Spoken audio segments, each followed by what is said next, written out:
Mediomar! Medre! Mediomar! Mediomar! Primeiro falamos deste libro Contos do Mar de Irlanda. Preguntei de onde erades e vexo que están aquí todas as ribeiras do país, dende a Guardia, a Celeiro e hasta a Foz, hasta o Museo. Impresionado. Entón, quería falar, como estou rodeado de sabios do mar, eu son terrícola, efectivamente terrícola, quería principiar con un saúdo que lle aprendín ao poeta Bernardo Graña, que é o título dun dos seus poemas, que é Medre o mar. Eu digo Medre o mar e vos decides Medre, con forza, Medre o mar! Medre! Non tanto os brazos, con vehemencia. Para, pues estamos en situación, non? Medre o mar! Medre! Medre o mar! Medre o mar!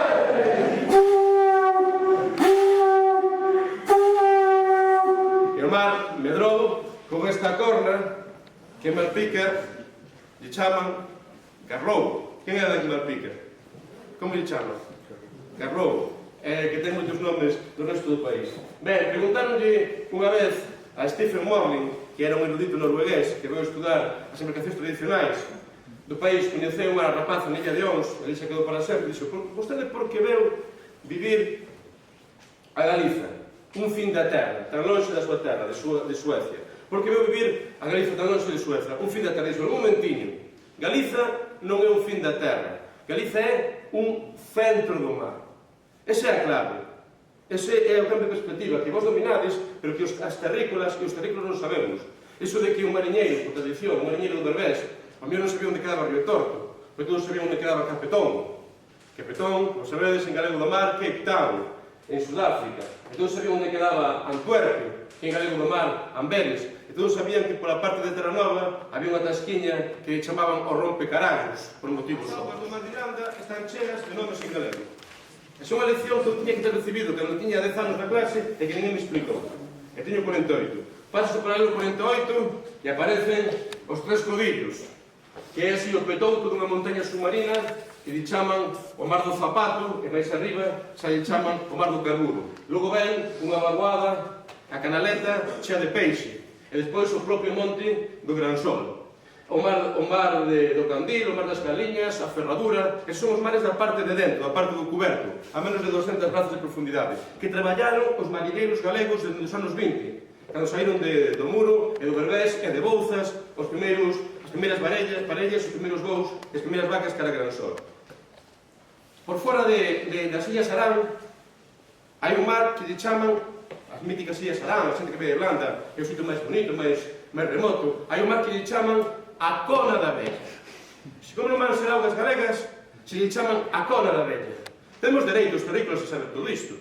En Marín se me comentaron un asunto que foi un patrón que lle chamaban Roberto Carracho, que lle puxo ese nome, e puxo yo porque a altura de Ons tamén hai un mar que lle chaman así. Despois temos contos de terra, temos esa Galiza máis extensa que a Galiza do mar, que temos que reivindicar sempre. Por certo, a ver, aquí hai xente preparada do control, non me vou despertar moito, pero que pongo aquí? Rápido, que pongo? Non, arriba. A CDC, non? Pedro Ben? Si ou non? Non é a CDC, é a Comisión do Campo. Fun ao barqueiro e atopeime a dar unha pequena parolada e atopeime a xente toda co camisola dos cevicheiros australianos, da CDC, de ACDC. Entón se me explicaron que non, que era a Comisión do Carmen. Dín ali o pregón e finalmente fun xantar a casa da Comisión de Festa, Familia Murias. E o rapaz que estaba ao meu lado faltaba este dedo. Claro, estás comendo, pois vais echar así ollada para ese dedo, tal, hasta que xa ia a preguntar, aguantaba, hasta que xa estábamos no cuarto plato, e no sexto grolo de viño, e xa se adiantou ela, dixo Xaquín. Queres saber onde perdín este dedo? E dixen, onde? No clítoris. Carallo, camarada, isto promete. E logo explicoume, non, no mar do clítoris. No mar do clítoris. Porque esos mares que aparecen por aí son mares do arrastre, pero os de Celeiro, sabedes que están os mares do Pincho, buscando o Petón, o Océano de Roxo, o Mar do Porco e o clítoris, que é un petouto submarino un pouquiño antes dos codillos. Ou seja, que afortunado fun eu como terrícola que cheguei ao barqueiro e descubrín o propio clítoris do mar de Irlanda.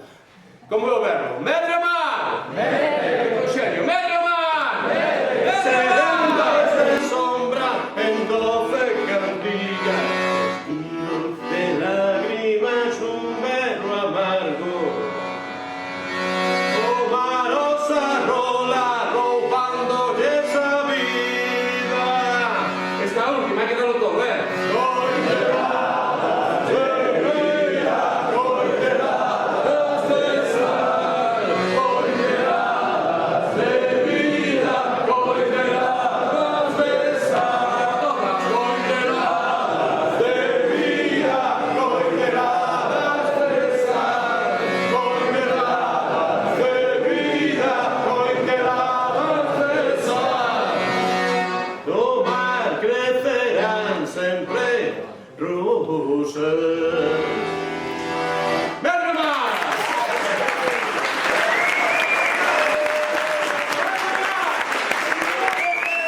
Vedrò!